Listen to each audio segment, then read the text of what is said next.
Bonjour, je m'appelle Joseph, j'ai 10 ans et on m'a diagnostiqué diabète de type 1 le 1er février 2025. Alors, peux-tu nous dire quels ont été tes symptômes avant de savoir que tu étais diabétique? Quels ont été tes symptômes? Alors les premiers symptômes que j'ai ressentis sont la grosse fatigue, j'étais très fatiguée, je buvais beaucoup, donc j'allais beaucoup aux toilettes. Et des fois j'étais très énervée, alors je bougeais beaucoup, et des fois j'étais très fatiguée et je dormais énormément. D'accord. Alors, ça s'est passé comment là? À un moment donné, comme tu allais mal, tu allais voir le médecin, qu'est-ce qui s'est passé? Ce qui s'est passé, c'est que mes parents voyaient que ça s'aggravait, donc ils ont décidé de m'amener aux urgences. Aux urgences, les infirmières m'ont pris en charge très vite, D'accord. donc ils m'ont mis sur un lit d'urgence et m'ont fait les premiers soins. D'accord. Alors, quand tu dis premiers soins, c'est quoi? C'est des piqûres, des prises de sang, c'est quoi? Alors j'ai eu beaucoup de prises de sang, j'ai eu un cathéter et une perfusion. D'accord. Donc aujourd'hui, tu sais que tu es diabétique de type 1, mais quand tu étais là-bas aux urgences, est-ce qu'on te l'a dit ou comment ça s'est passé? Alors de 22h à 5h du matin, j'allais aller dans une chambre, sauf que avant d'aller dans la chambre, l'infirmière m'a dit que j'étais diabétique de type 1. D'accord. Donc en gros, tu es resté aux urgences quelques heures Oui. et ensuite tu t'es retrouvé donc dans une chambre. Donc là, comment ça s'est passé pour toi? Parce que j'imagine que tu pensais rentrer chez toi. Je pensais rentrer chez moi, sauf que l'infirmière a dit que j'allais rester une petite semaine. D'accord. Donc si j'ai bien compris, durant cette semaine, tu as eu beaucoup de choses à apprendre parce que le diagnostic de cette maladie, tu as appris des nouveaux mots, j'imagine. Tu as appris comment il fallait que tu gères ça et surtout, j'imagine que tes parents ont été formés. Oui, j'ai appris premièrement beaucoup de mots comme glycémie, dextro et tout. Donc mes parents, oui, ont eu des explications. Donc les infirmières nous ont expliqué que mon pancréas ne marchait plus. Donc le pancréas, c'est ce qui fabrique l'insuline. Donc il fallait que je fasse le travail à sa place. Donc les infirmières nous ont montré un stylo. Un stylo, c'est une sorte de piqûre qu'on peut mettre au bras, à la jambe, à la cuisse ou dans le ventre. Et à l'intérieur, il y a de l'insuline, donc ce que le pancréas normalement devrait fabriquer. Mais le mien ne marche plus. Donc je dois le faire moi-même. Tu as appris à faire des petites piqûres avec ce stylet, c'est ça? Stylo. Stylo dans le ventre ou dans la cuisse, ou voilà, d'accord. Mais pour faire cette piqûre, j'imagine qu'il y a des calculs à faire.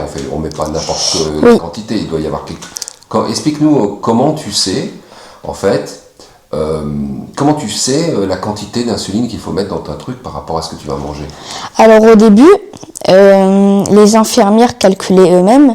Calculer quoi? Calculer les glucides. Les glucides, voilà. c'est le sucre. Nous, c'est quoi ça? Alors les glucides, par exemple, sur un paquet de pâtes, derrière, nous avons une petite étiquette avec marqué matière grasse et tout. Et puis il y a glucides. Glucides, c'est le sucre qu'il y a dans l'aliment. Donc par exemple, si pour 100 grammes, il y a 27 de sucre, j'imagine, les infirmières vont calculer pour 27 glucides combien on va mettre d'insuline. D'accord, donc en gros, à chaque fois que tu fais un repas, tout ce que tu vas manger, si j'ai bien compris, tu me dis, c'est tout ce que tu vas mettre à l'intérieur de toi, c'est-à-dire tout ce que tu vas manger, tu dois calculer le nombre de sucre qui va rentrer dans ton corps, donc les fameuses glucides, pour savoir combien tu dois mettre d'insuline pour remplacer le pancréas qui fait plus son travail. C'est ça? Oui, c'est ça. Au bout du 3e jour, les infirmières nous ont expliqué qu'il existait des pompes à insuline pour remplacer le stylo. D'accord, alors attends. Là, tu faisais des piqûres au stylo, c'est ça? Et là, on t'a proposé quoi? C'est un nouveau système là, qui remplace les stylos, c'est ça? C'est une pompe à insuline. D'accord. Donc, on met de l'insuline à l'intérieur. ce qui doit, normalement notre pancréas, ce qu'il doit fabriquer. Donc on met ça à l'intérieur. Donc il y avait plein de choix de pompes, il y avait des grosses, des petites. Et donc moi j'en ai choisi une. Et j'ai fait un test pour voir si ça me gênait pas. Et puis après on l'avait mise pour vraiment faire un vrai test. Alors d'accord, donc tu veux dire qu'il y a eu plusieurs systèmes de pompes qu'on t'a proposé, plusieurs choix, et tu as choisi en fonction de quoi alors?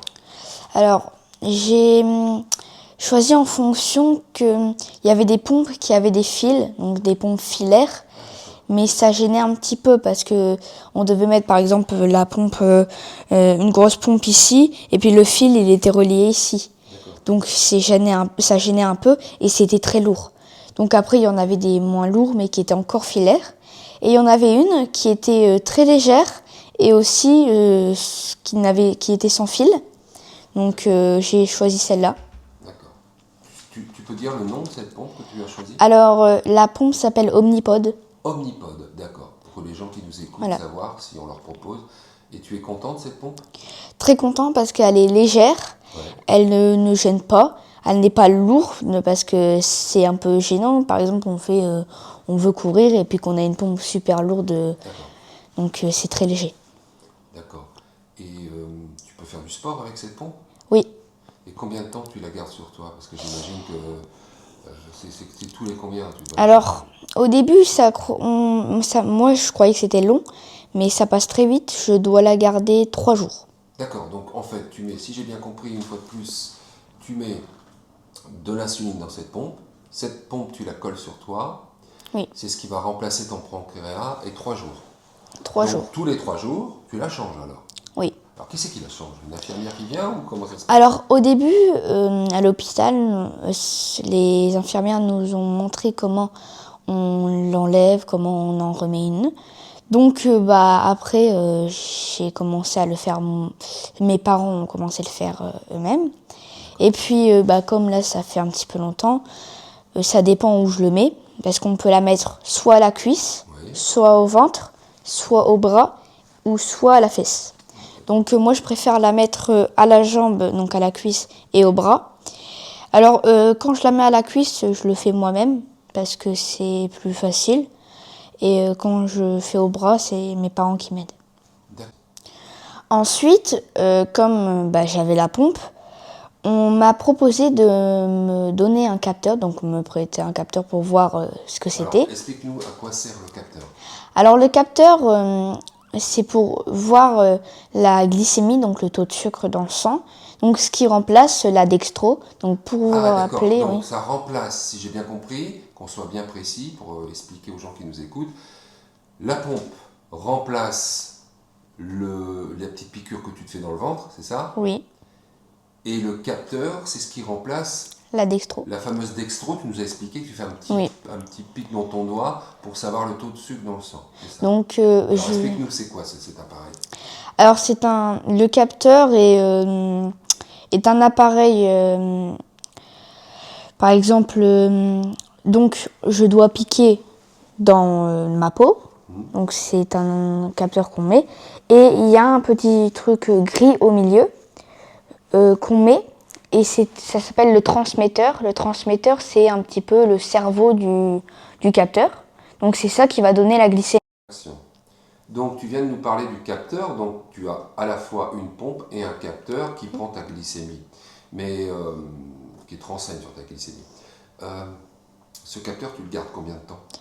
Alors 10 jours à peu près. Donc ça dure 10 jours. Donc la pompe c'est 3 jours, donc tous les 3 jours tu changes ta pompe et tous les 10 jours tu dois changer ton capteur. Oui. D'accord. Alors sur les données en fait, pour savoir un peu comment ça se passe, pour expliquer, sur quoi tu lis, est-ce que tu peux nous montrer Sur le capteur Alors je sais pas, montre-nous ce que tu Alors ça, c'est mon capteur. Donc c'est comme un téléphone. Oui, en fait. c'est un peu un téléphone, mais c'est pas vraiment un téléphone parce qu'on peut pas l'utiliser comme téléphone. D'accord. Ok. Donc voilà. Donc tu l'ouvres Donc voilà, comme ça. Et puis bon, là, ça. Et puis Voilà, donc là, on voit, alors on voit pas à l'écran, mais là, c'est un petit chiffre qui t'est donné. Et là, par exemple, je lis 144 B100, ça veut dire que tu es à 144 mg de sucre dans le sang. B100, ça veut dire que ça va baisser un petit ça peu. va baisser un petit peu, mais là on arrive à l'heure du repas bientôt, donc ça remontera. Donc ça, c'est ce qu'on appelle le TEDI, c'est ça? Oui, un TEDI. Ok. Et l'autre petit appareil que je vois là sur le côté, c'est quoi ça? Alors cet appareil, c'est une... C'est comme un petit téléphone oui, aussi. sauf que ce n'est pas un téléphone, ce n'est... Alors comment tu appelles ça? Ah bah c'est on dit que c'est un contrôleur, on l'appelle le contrôleur. Okay. En fait, on dit contrôleur parce que c'est ça qui contrôle la pompe. Ah d'accord. Donc alors attendez, je vais regarder. Donc là je fais mon code. Et puis là j'ai ma glycémie. D'accord, donc ça reprend le taux de glycémie qu'on a vu tout à l'heure, donc oui. tu as le même chiffre évidemment, c'est normal, 144 B100. Oui. Ok. Et donc tu fais quoi avec cet appareil? Alors avec cet appareil pendant les repas, par exemple, quand j'ai calculé, par exemple, je mets mes glucides dans ma pompe.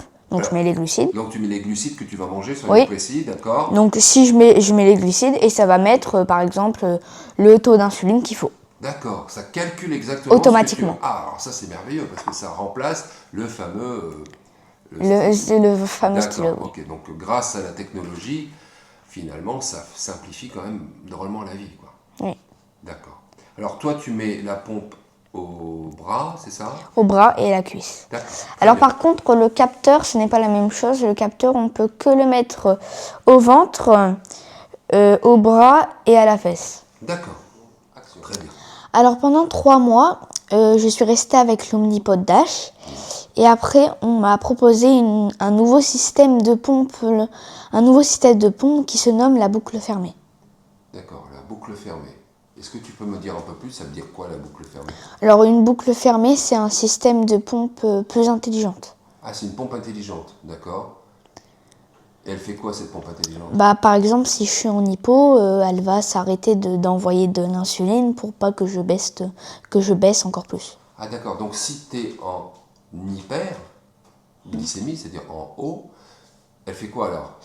Elle va donner plus d'insuline. D'accord, donc quand tu es bas, elle coupe l'insuline et quand tu es haut, elle envoie plus d'insuline. Donc c'est plutôt pratique ça quand même. Oui. Ça doit te faciliter la vie. Oui. Alors est-ce que tu peux nous dire comment tu as vécu toi toutes ces... Parce que depuis un petit moment on parle tous les deux et tu nous expliques le cheminement, comment ça s'est passé pour toi entre le moment où tu étais malade, le moment des urgences, le moment de l'hôpital, maintenant au quotidien, comment ça se passe? Qu'est-ce qui a été le plus difficile pour toi? L'arrivée, parce que l'arrivée à l'hôpital, donc l'arrivée aux urgences, c'est ça que j'ai vécu le plus mal parce que le premier truc, c'est que je savais pas ce que j'avais, on faisait des prises de sang, je savais même pas pourquoi.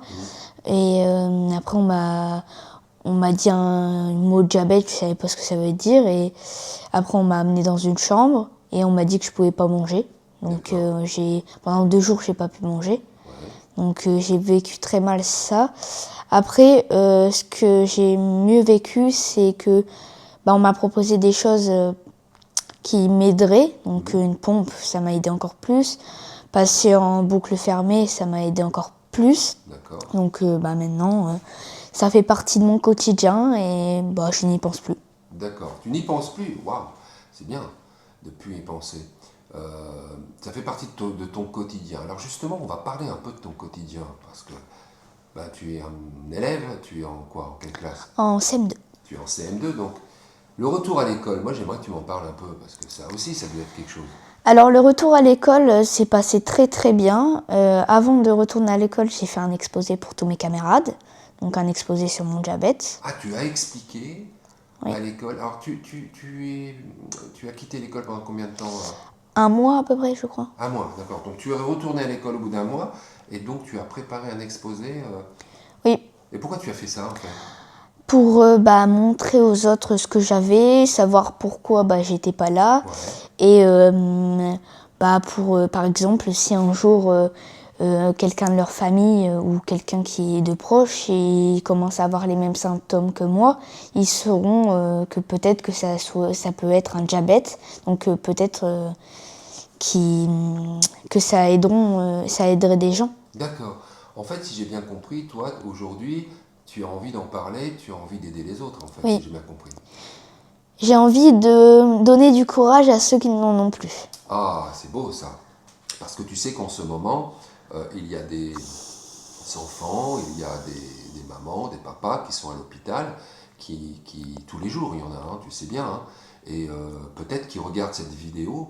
Et qu'est-ce que tu pourrais leur dire? Parce que toi, tu te souviens très bien de ce que tu as vécu. Qu'est-ce que tu pourrais leur dire pour justement leur donner du courage, de l'espoir? Parce que tu sais très bien que dans ces moments-là, on n'est vraiment pas bien du tout, on est perdu. Et qu'est-ce que tu pourrais dire aujourd'hui, ça fait un an, hein, aujourd'hui à peu près, qu'est-ce que tu pourrais dire à ces enfants et à ces parents? Alors, je vais pas faire un discours de 3 heures, je vais juste leur dire. Et il faut avoir du courage, il faut surmonter les épreuves parce que après ça va devenir le quotidien.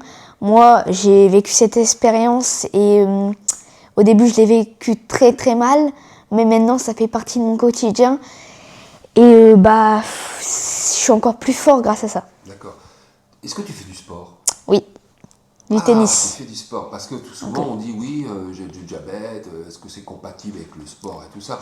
Mais c'est plutôt conseillé, je pense, non? Alors le sport est très très conseillé pour les diabétiques. D'accord. Et tu fais quoi, toi? Raconte-nous. Alors du tennis. Et ce qui me motive encore plus, c'est que je connais pas personnellement, mais à la télé, j'ai vu un tennisman qui est diabétique de type 1. Ouais. Et ça me redonne du courage pour encore... connais son nom? Oui, il s'appelle Xeref. Waouh! Ah, donc, si j'ai bien compris, Zeref, il t'a donné du courage, en fait. Oui, Bah alors, si Zeref, on ne sait jamais. oui, on sait jamais. Regarde cette vidéo, hein, ou sa famille, je sais pas. Qu'est-ce que tu pourrais lui dire? Merci. Tu lui dis merci. Merci, même si tu t'as pas vraiment fait quelque chose, mais merci quand même parce que Il t'a aidé, quoi. Oui, En fait, ça t'a donné de l'espoir. oui, Parce que c'est effectivement, Zverev fait partie de ces grands champions de tennis qui ont cette particularité. Ils vivent comme toi, Oui. avec un appareil, etc. D'ailleurs, on le voit hein, parfois. oui, faire des dextros. Il fait ses dextros pendant les matchs, hein, et pour voir où il en est, et ça n'empêche pas d'être un truc. Donc ça, c'est de l'espoir. Il y en a d'autres aussi, peut-être. Alors, je ne sais pas. Tu sais pas? Non. Donc on a parlé de ta vie à l'école, t'a parlé de sport. Donc en fait, tu es un petit garçon qui a une vie quasiment normale, Oui. on peut dire ça. Et dans ton quotidien, alors la maison, comment ça se passe? Comment dire ce qui est bien à la maison, c'est que j'ai un papa qui me fait des bons plats. J'ai surtout des parents qui me soutiennent. Donc c'est beaucoup de courage qui remonte en moi. D'accord. Et donc juste pour les gens qui vont croire que comme ils sont diabétiques, ils vont être différents des autres, c'est complètement faux, faux et faux. Parce que ce qui change juste, c'est juste un organe, donc le pancréas, qui a juste décidé de plus travailler. Donc on s'en fiche. Le pancréas, au revoir, si tu veux. Et puis, maintenant, on a des pompes. Avant, c'était très difficile pour les gens d'avant. Donc, surtout, dites-vous que vous avez la chance d'avoir des pompes parce qu'avant, et des capteurs, parce qu'avant, les capteurs, dans la nuit, on devait faire des dextros au doigt. Et puis, si on était en hypo, on ne le savait pas. Donc, vraiment, vous avez la chance, comme moi, j'ai de la chance d'avoir une pompe. Donc surtout, n'abandonnez jamais et il faut avoir du courage. Est-ce qu'il t'arrive quand même parfois d'avoir des petits coups de mou? Ah oui, parce que c'est normal. Déjà arrivé, Oui, ça m'est arrivé parce que des fois, j'en ai un peu marre de changer ma pompe, mon capteur, parce que ça fait mal des fois. Et donc j'en ai marre des fois et puis je pleure comme tout le monde. Donc voilà. Oui, parce qu'en fait... c'est quelque chose qui fait partie de ta vie, mais que de temps en temps, c'est vrai que tu te dis, j'ai pas envie, quoi. Non, c'est ça. C'est ça. Donc, vraiment, il y a vraiment rien qui change à votre vie. Il n'y a rien. C'est juste que des petites choses qui vont être un peu chiant à faire, mais Un peu chiant à faire, oui, c'est ça, d'accord. voilà. Est-ce que tu aimes bien manger, toi? Ah, moi j'adore manger. Je suis un gourmand. Et je D'accord. fais la cuisine aussi. Tu fais la cuisine, alors tu peux nous dire? Alors ma spécialité c'est du poulet. Du poulet? Alors du poulet, souvent je fais du poulet dans des pâtes ou dans un wrap. Donc je calcule les glucides du wrap. Le poulet, il y a 0 de sucre, voilà. Donc je fais ma cuisine moi-même, je sors la casserole, je mets mes épices, le poulet, puis après je me régale. D'accord, super. Ça doit t'aider aussi de faire la cuisine, en fait. Oui, parce qu'on n'est jamais mieux servi par soi-même que par ça. C'est génial. Et donc, le McDo, j'imagine, de Ah, temps en temps? McDo, c'est génial le McDo. Alors, surtout pour les gens qui ont mangé des McDo avant qui soient diagnostiqués, ne croyez surtout pas que vous ne pourrez plus en manger, hein. Moi, j'en mange de temps en temps. Après, il faut pas en manger tous les jours. Mais il faut quand même se faire plaisir des fois. Donc, faut réguler quand même. Alors, comment tu fais pour calculer tes glucides, alors? Alors, ce qui est bien au McDo, et ça je suis content, c'est qu'au McDo, quand on choisit notre commande, il y a les infos nutrition pour ceux qui vont, s'ils veulent aller au McDo. Sur les bornes, il y a des infos nutrition. Donc, par exemple, si vous voulez un cheeseburger, vous allez dans nutrition. Il va voir par produit et le nombre de glucides. Comme ça, vous pourrez faire les bolus. Et voilà. Bolus, alors c'est un mot que j'ai entendu là plusieurs fois. Ah oui. C'est quoi ce fameux Alors, bolus? les bolus, j'ai oublié d'expliquer ce que c'est. Les bolus, ce sont... C'est un mot technique, ça? Oui, avec cet appareil, donc, que je vous ai montré tout à l'heure. Ouais. Je vais vous montrer le petit truc si vous le voyez. Je sais pas si on va le voir à la caméra, mais tu peux Alors, nous le expliquer. petit truc bleu avec la petite fiole. Ouais, Donc, si vous le voyez, je ne sais pas si vous le voyez. ouais, d'accord. Si on appuie dessus, je vais pas faire le bolus hein, Non, parce bien que je sûr, vais pas tu manger. manges pas, là. Donc là, je vais mettre les glucides, D'accord, ma glycémie, d'accord. et ça va calculer le nombre D'accord, c'est de ce que tu nous as glucides. expliqué tout à l'heure. Donc on Et appelle non ça un bolus qui envoie l'insuline. D'accord. Donc Pas ce qui confondre envoie avec le l'insuline. bonus, ça n'a rien à Oui, voir. bonus. Ok, bolus, ok. Eh bien Joseph, merci beaucoup parce que c'était très intéressant de discuter avec toi. Merci. J'espère en tout cas qu'avec cette vidéo, parce que c'est le but, que tu vas Oui. aider beaucoup de personnes, beaucoup de parents, Oui, parce que c'est pas toujours drôle, surtout au début. oui, Mais en fait, surtout au début. mais quand on te voit, quand je te vois, je me dis quand même, waouh, t'es une sacrée pêche. Ouais. Alors c'est super, merci à toi. Merci, pour ce merci témoignage. à vous aussi. Et puis peut-être à bientôt parce que À bientôt, oui. j'ai l'impression que tu nous as pas dit, mais je crois que tu as envie encore de faire des vidéos. Des vidéos, des shorts pour vous montrer la cuisine que je fais. Ouais. Donc n'hésitez pas à vous abonner pour voir mes nouvelles vidéos, liker et partager surtout à des gens que si vous connaissez qui sont diabétiques pour donner du courage. Voilà, Wow, merci. t'es un vrai professionnel. Hein. Donc on va te retrouver dans des shorts et d'autres vidéos. Oui. Tu vas nous expliquer la cuisine. Et peut-être tu nous montreras comment on change une pompe, Oui, comment on change une un pompe, capteur. un capteur. Peut-être que aussi je vous montrerai tout ce que je peux Les faire sur ma appareils en pompe. détail peut-être. En pour détail, ceux qui- oui. Les dextros, peut-être que je vous montrerai comment on fait pour ceux qui ne connaissent pas. D'accord. Et bah voilà, donc surtout Génial. si vous voulez voir de nouvelles vidéos, abonnez-vous, mettez la cloche de notification et à plus tard. Merci Joseph.